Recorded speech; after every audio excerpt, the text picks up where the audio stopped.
want to talk about AI, and I really want to, because I think this is on everybody's mind more than almost any other subject today, related to intersection of business, technology, society. So Satya, we're moving AI from something that was experimental, something that we always talked about in the future, and now it's today, and it's now more foundational.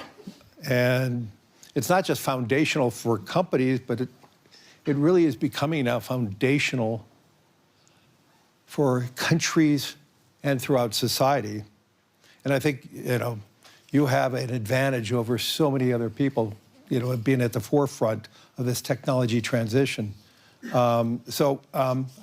With that, I wanted to ask a few questions related to that. You have described that AI is a platform shift. And what does that mean, question one? Where do you see that shift going in the next few years? And importantly, the third part of my question would be fast forwarding a few years, 5 years. What's going to seem obvious in hindsight that feels less clear today? First of all, it's great to be back here, Larry, and it's I had a chance, in fact, yesterday when you put out the letter to kick off the forum and read it, and in there you sort of had this one line of really, I think, when it comes to AI, the real question in front of all of us is how do you ensure that the diffusion of AI happens and happens fast? I mean, I think you had that line of how do the models, the data, and the infrastructure spread more evenly to create surplus everywhere, if you sort of think about it. The way I come at this is not that this has always been the arc of computation, right? You can sort of take it in the last 30 years or the last 70 years. It's always been about, can you digitize artifacts about people, places, and things, and then build analytical and predictive power, right? That's what the mainframes did. That's what the mini computer did. That's what the client server era did. That's what the web era did, the mobile cloud era did. So it depends, irrespective of which paradigm or platform, it has been one continuous arc of saying, let's make better sense of this world by reasoning about it in digital form, because in some sense, once you have these artifacts in digital form, you can use a more malleable resource like software, right? Which doesn't have the same type of, I'll call it marginal cost economics associated with it, that allows us to then build more insight and more capability. And in that context, AI, I would say, is of the same class, at least, like the web or the internet, or mobile or PC or the cloud, and maybe even greater. And so, to me, right now, where we are is, let's take just what's happened with software engineering, right? Which is one, is knowledge work. You could say it's elite knowledge work. Mm-hmm. It started off, in fact, my own belief in this generation of AI and its capability really got built up when I first saw GitHub Copilot do code completions, right? So for the longest time, we had the dream that if you're a software developer, can you predict the next sort of word or the next line of code? And suddenly it started working with these models. Then you said, okay, if I can do that, then can I actually go and bring back, the flow for a software developer by going to a chat session and asking any question, and it comes back with answers that then you can use in your coding flow, right? So that was the next thing. Then you said, well, if that's working, can I assign it small tasks? That was the agent mode. Now you have complete autonomous agents where you can give it your entire project, right? It can work, 24/7. It can work for 24/7. I mean, it's still, we've got some ways to go for these things to remain coherent long time, but nevertheless, it's getting better and better. And interestingly enough, you look at it, the software developers still is got a lot of agency in it, right? So that's why I kind of still think that, going and thinking of these as somehow living outside of the realm of human agency is probably not the right way to think about it. In fact, the way to perhaps conceive it, like if let's say in early 80s, if somebody had come to us and said, well, 4 billion people are going to wake up every morning and start typing, you would have said, why? Right? We have a typist pool that's good enough. We don't need 4 billion people. But that's what happened. Like we invented this entire class of thing called knowledge work, where people started really using computers to go amplify what we were trying to achieve using software. I think in the context of AI, that same thing is going to happen. It's not like, what is hardcore coding is going to remain hardcore coding forever. It's just that the levels of abstraction are going to change. But we also are going to have code as output, just like documents. In fact, one of Bill's things at Microsoft from the day I joined in '92 always was, what's the real difference between a document, a website, and an application, right? It's the lack of sort of software that can transform itself. Interestingly enough, AI finally gives us that, right? Which is I can write a document, I can just say, no, I don't want it as a document, I want it as a website. It'll just transform that document using code into a website. I say, well, I don't like the website, I want an app. It'll write more code to transform it. So that reasoning and reasoning capabilities, that prediction capabilities, that ability to take action, remain long-term coherent, is all improving. And our job, though, is to parlay this. Like take even what you at BlackRock are doing. Right? When you're taking something like, say, Copilot plus Aladdin and bringing those things together to improve the productivity in the firm for the decisions you want to make, right, with your data. I could just tell you at our firm, things that would take 12 hours to compute now takes minutes. For us, processing $14 trillion of other people's money with hundreds of thousands of different mandates, we could do that instantaneous. And that to me, if it wasn't for the technology and AI today, we would not be able to function to the scale that we're operating. That's right. And so to me, that one firm at a time, one country at a time, if we can really take these tokens and bend the curve of productivity, then there is surplus everywhere. And that's really the goal. Well, surplus could be scary too. Does surplus mean fewer workers? What do we mean by surplus? And so, I'm going to tie that into my second question about AI diffusion. Yeah. To me, the whole realization of AI for any society and also for a more balanced world is making sure that it's diffused and accessible and available across the world. So can you describe how this process of diffusion across economies, across companies, across people and countries, how does that play out? Yeah, I think that this is the real question, right? Because one of the things right now, the zeitgeist is a little bit about the admiration for AI in its abstract form or as technology. But I think we as even a global community have to get to a point where we're using this to do something useful that changes the outcomes of people and communities and countries and industries, right? Otherwise, I don't think this makes much sense, right? In fact, I would say we will quickly lose even the social permission to actually take something like energy, which is a scarce resource, and use it to generate these tokens. If these tokens are not improving health outcomes, education outcomes, public sector efficiency, private sector competitiveness across all sectors, small and large, right? And that, to me, is ultimately the goal. So therefore, I think really diffusion is everything. And so the way it happens is, let's sort of unpack this. On the supply side, what needs to happen in each country is the tokens per dollar per watt have to sort of monotonically get more efficient and better. right? So to some degree, even what we are trying to do with the investments the two firms are doing around the world is to just say that, like, let's make sure that the supply is there, which is everything from the chips on down, ultimately to these token factories that get deployed everywhere. By the way, there's not one token factory.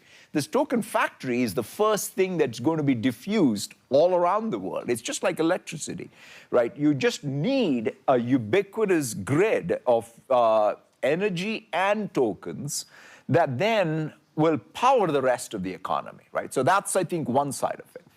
Then the demand side of this is a little bit like every firm has to start by using it. If I look back even, when the PCs first came out or the personal computing era started, I loved, I think Jobs had a nice metaphor. He called it the bicycle for the mind. Bill had a metaphor, which I remember was like information at your fingertips, right? These two metaphors were great, like which allowed us to say, that's what it is. It's a tool that I will use to get information at my fingertips. I'll use it as a cognitive amplifier.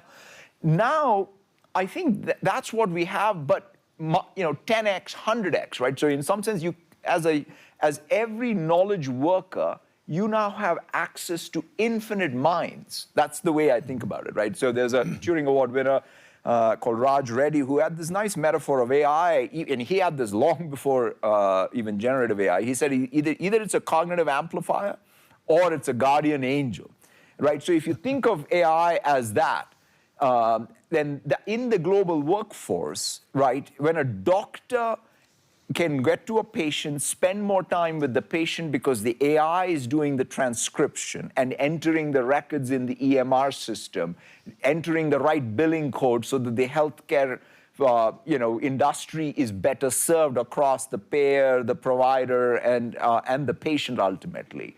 Right? That's an outcome that I think all of us can benefit from. So I feel ultimately it's going to require real leadership on the private sector and the public sector to ensure that diffusion happens. And the other thing I'll mention, Larry, is skilling, right? So in some sense, the thing that diffusion is very strongly correlated to one thing alone, which is how broadly are people skilled in using this.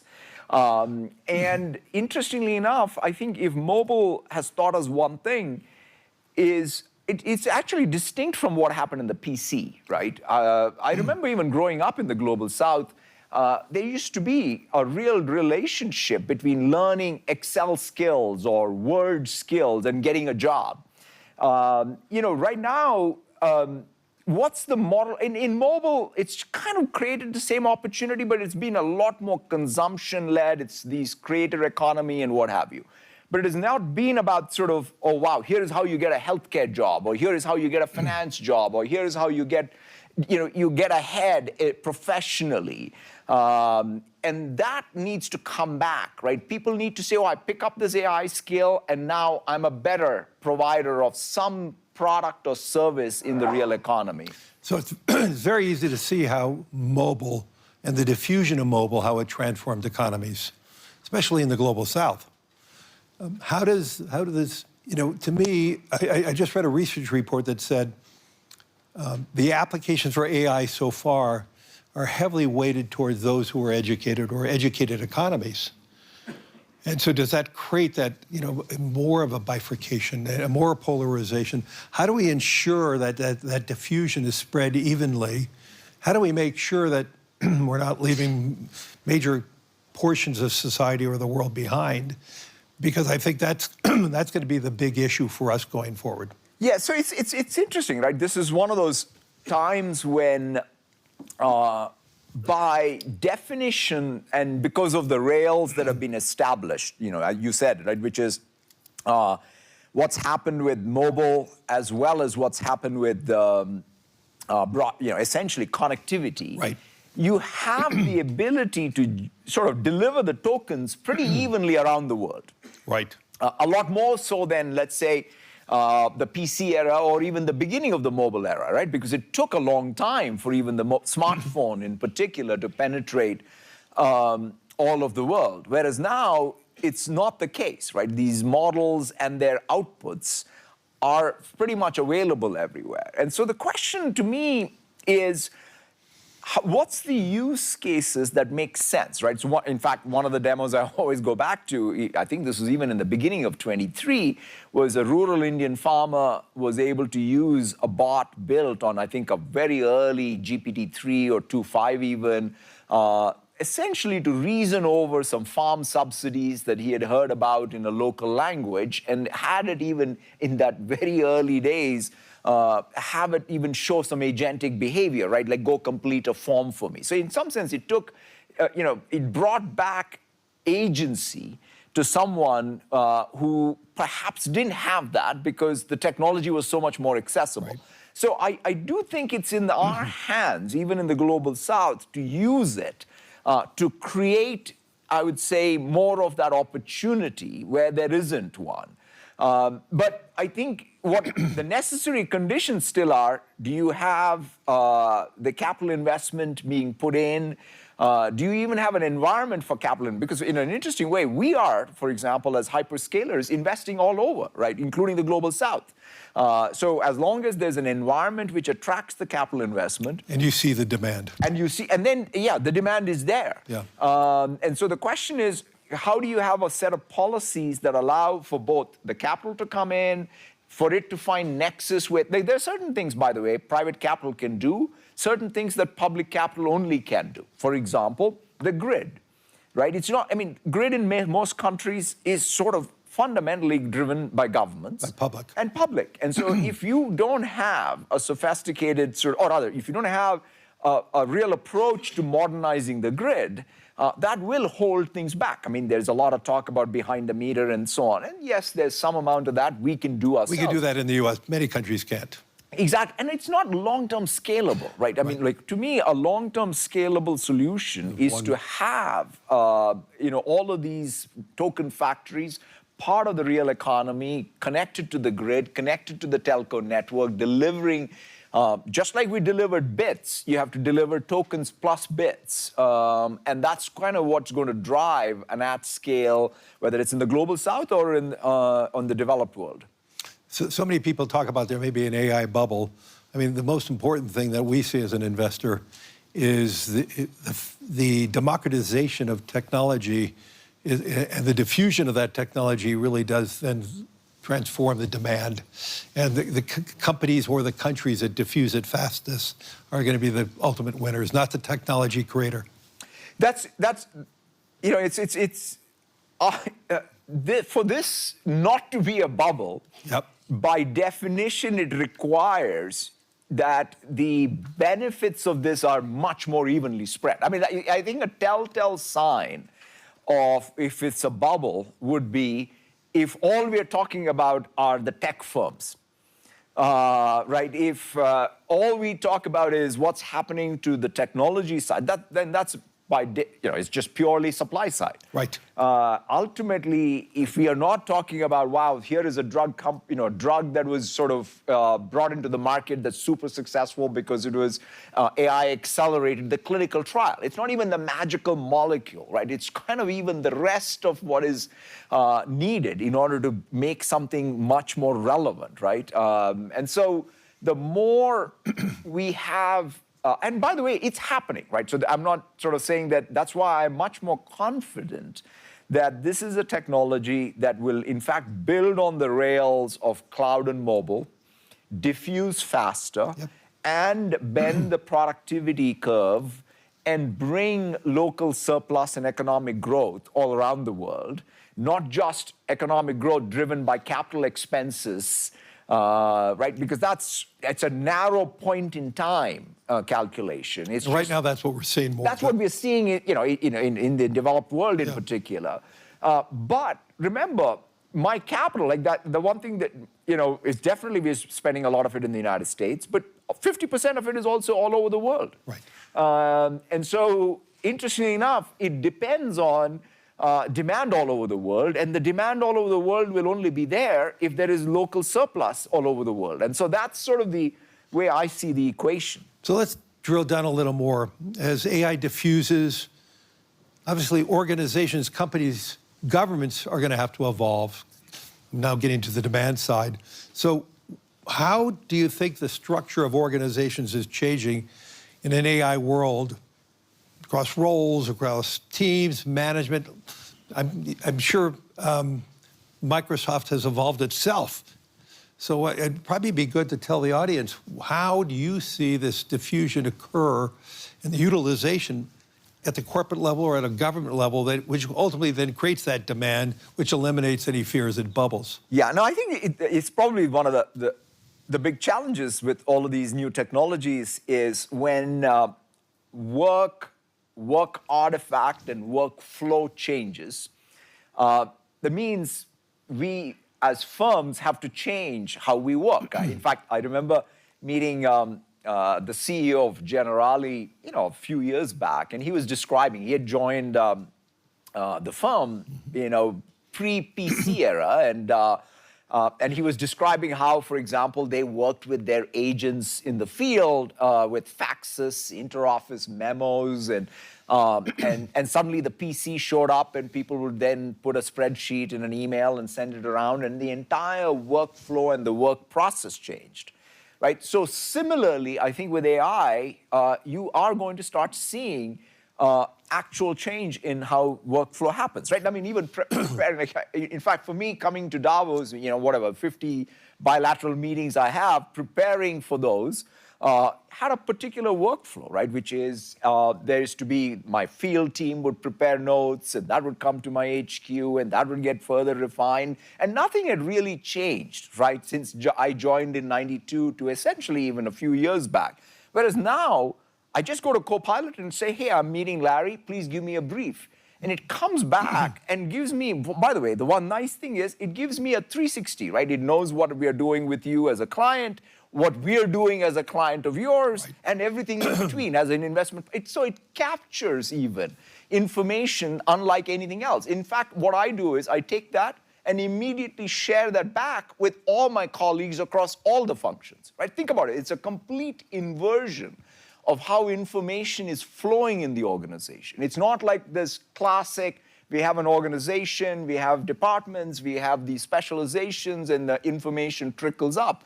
No. It actually, it flattens the entire information flow. So once you start having that, you have to redesign structurally. So the current structure may not make sense. Because you want people to be able to work in a way that allows them to have this information flow freely. So what all this leads me to, if I had to sort of say, what's the formula? The formula, I think it starts with the mindset. So the mindset we as leaders should have is we need to think about changing the workflow with the technology. Then that needs skill set. So you can't sort of talk about this in the abstract. You got to use it. Like, so if I'm not using the tool, you have to trust it. You have to trust it. You have to use it. You have to learn even how to put the guardrails to trust it, right? So you can't just be afraid of it. It's going to be diffused. So the question is, as a firm, you have to use it to learn how to even put the guardrails that allow you to be able to trust it. So skills. So mindset, skills. The other big consideration really is how do you make sure you have the data set that you're feeding, like context. Like, it's kind of like you have a new intelligence layer, but the intelligence layer is only as good as the context you give it. So people describe it even as context engineering, but that is what firms do. Right? If you think about what do firms do, it's all about the tacit knowledge we have by working as people in various departments and moving paper and information. So the question is, how do you really have this? AI also have that context. So these are sort of some of the new things that have to percolate throughout an organization to take advantage. In fact, that's why I think you're going to see that challenge of why am I not seeing immediate results in productivity? Because you have to do the hard work. In fact, that's why it's not going to be there are going to be firm-wide differences. There could be sector-wide differences, but it's going to fundamentally be because of the leadership will in an organization. Do you see the applications being used across large companies and medium and small companies, or is it still the domain of mostly the large companies at this moment? I think that what you're seeing is it's easier because if you have a green sort of, if you start fresh, it's easier to adopt these tools, and you construct your organization knowing that these tools exist. So is it a barbell then? It is a barbell. So small companies that are just starting use that platform. 100%. And I think, in fact, I would say even for large organizations, there's a fundamental challenge, right? Because unless and until your rate of change keeps up with what is possible, you're going to get schooled by someone small being able to achieve scale because of these tools. So, but I think large organizations have an inherent strength. You have the relationships, you have the data, you have know-how. But the bottom line is, if you don't translate that with a new production function, then you really will be stuck. And so, therefore, the change management challenge for large organizations is going to be bigger.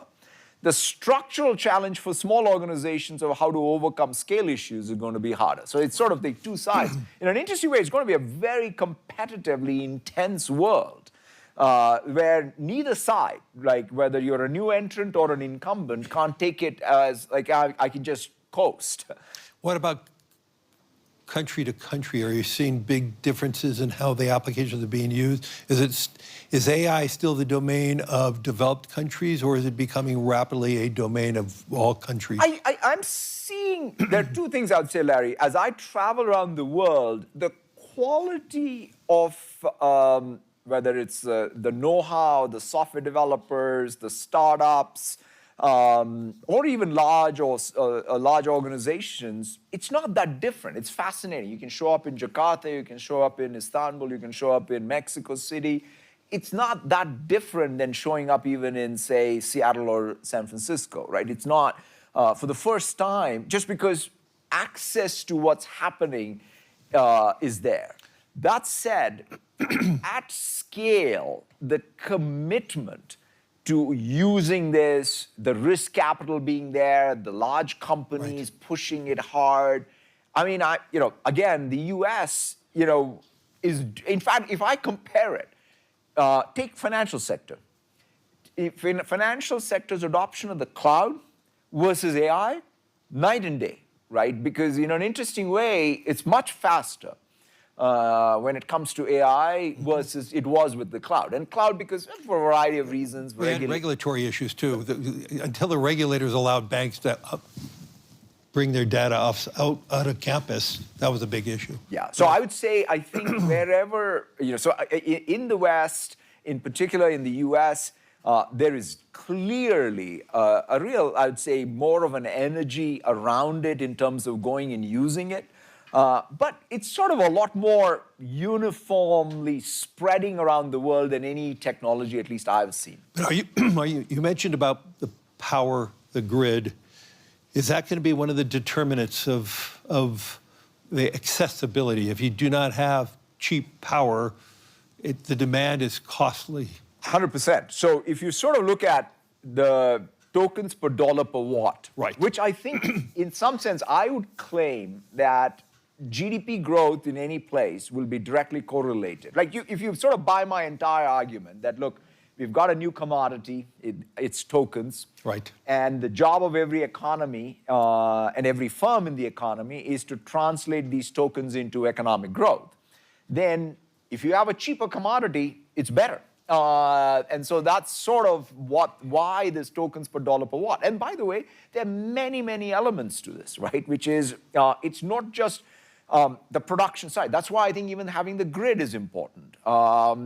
Construction costs, right? So if you think about the total TCO, everything, it's like, are you a cheap producer of energy? Can you build the data centers? Then what's the cost curve of the silicon and the systems? Right. And by the way, look at the token pricing, right? Token pricing basically drops by, a half every 3 months. I mean, this is that's why I think you can sort of really plot how you use the tokens to create surplus, knowing that you have a commodity whose prices are just going to monotonically come down in a pretty fast curve. We're sitting in Europe, and there is a real fear because Europe does not have its own power. It has to import mostly of its power. Do you have any messages for Europe related to this? Yeah, I mean, I think so there are two sets of things, right? One is, here we are in Switzerland, and I look at the pharma or the financial sector. Obviously, they do a big job in this country, as in Europe, but they're also international brands and international operations. So one thing that whenever I think about Europe is the Europeans are producing products and services that actually are going everywhere in the world, and so therefore. European competitiveness is about the competitiveness of their output globally, not just in Europe. I think sometimes when you come to Europe, there's a lot of conversation about just Europe. But European economy thrives and has thrived in the last, 200 years, 300 years. The miracle of the West is fundamentally because of what has happened in Europe, is because they were able to produce things that the world needed. And so I would say that's number one. And in order to do that, again, I go back to the human capital here is just fantastic and world class. You have to absolutely invest in producing, having the energy and the tokens here, which again, you're attracting, like as I said, we are investing and others are investing. The data centers here. So the question is, what's that next generation of output that comes from here, right? I always think about the German Mittelstand. Whenever I go to a jeweler or a dentist in the United States, I'm surrounded by German Mittelstand, right? Yes, totally. It's just unbelievable engineering prowess of that country. And now the question, and by the way, that's the point. They are producing industrial products, which today are built into it all the intelligence as well. That data, right? So I know whenever we come to Europe, everyone's like, talking about sovereignty and data this, data that. Guess what? Europe actually should be much more concerned about access to their industrial companies, their financial services companies, of data from US and the rest of the world, as opposed to just thinking that somehow by protecting Europe, you're going to be competitive. You are only going to be competitive if the products coming out of Europe are globally competitive. Right. And so that's, I think, what needs to change. I know Europe has led in privacy, that's fantastic, has led in many aspects of even safety around AI and what have you, and that's a feature that's great. But you also have to complement it by building locally and then also thinking globally, what's the contribution this continent will make to the rest of the world, which it has historically been a leader in. A leader. So do you think the whole idea around sovereignty of data, is that being misunderstood? I think that when people talk about sovereignty, first of all, it's very important, clearly. And who owns the data? And in a week like this, it's more important. But that said, you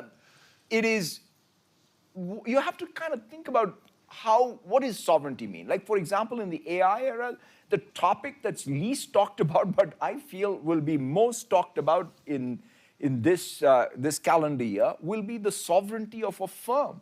Just imagine, if your firm, you're not able to embed the tacit knowledge of the firm in a set of weights in a model that you control, by definition, you have no sovereignty. That means you're leaking enterprise value to some model company somewhere. In fact, it's sort of fascinating that nobody's talking about that, right? It's like everybody's talking about everything else that is sort of, outside of that. Whereas the most important thing is, it really doesn't matter if in fact, the data center, where it runs, is the least important thing, quite honestly. But like even there, first of all, the data centers are all over just because speed of light is a real constraint. And so therefore, the data centers will be spread. Yes. You will have digital, you'll be able to encrypt everything, you'll be able to have the keys with you. All of these are much more technically solved problems. But the one problem that will only be solved is by you having much more sovereignty over the tacit knowledge and control over the models, and it's not a one-way enterprise value transfer. And so to me, I think sovereignty requires real thought on what is it. Control of destiny means that your ability to produce something that is unique is preserved. David Ricardo was not wrong. There's comparative advantage in countries. There is comparative advantage in firms. That needs to be preserved even in the AI era. That's what will give you real sovereignty. One last question. I know we're running out of time. In 5 years or 10 years, is there going to be one dominant model that we're all going to be using, and how is Microsoft preparing for this? Are we going to be using one model for enterprise, one model for other traits? Even in the last 3 years, 4 years that we've been at it, the reality at this point is it's a multi-model world, right? I mean, in fact, if you think about it, both there are going to be multiple models, and the trick is really how do you take advantage of these multiple models and in fact build your own model by distilling these, right? So think of these models that you orchestrate to build your own model, and more importantly, you do what is described as orchestration or harness engineering. So the IP of any application or any firm is, how do you use all these models with context engineering or your data? Yes. Right, so it's that three parts. So can I bring in all the models, by the way, which is closed source, open source, build my own model, orchestrate them, and feed it my data to change the trajectory of some outcome that I care about? That's it. That's the entire picture. So you can do it in, like, I produce a particular product or service.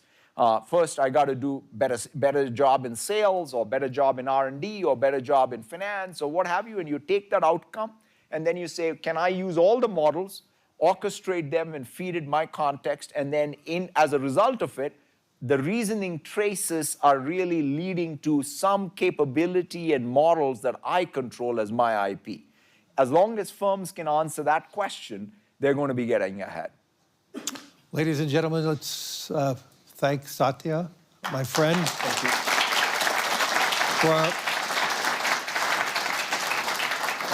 And hopefully this is the beginning of many great dialogue and conversations here at the World Economic Forum. Thank you, everyone. Thank you.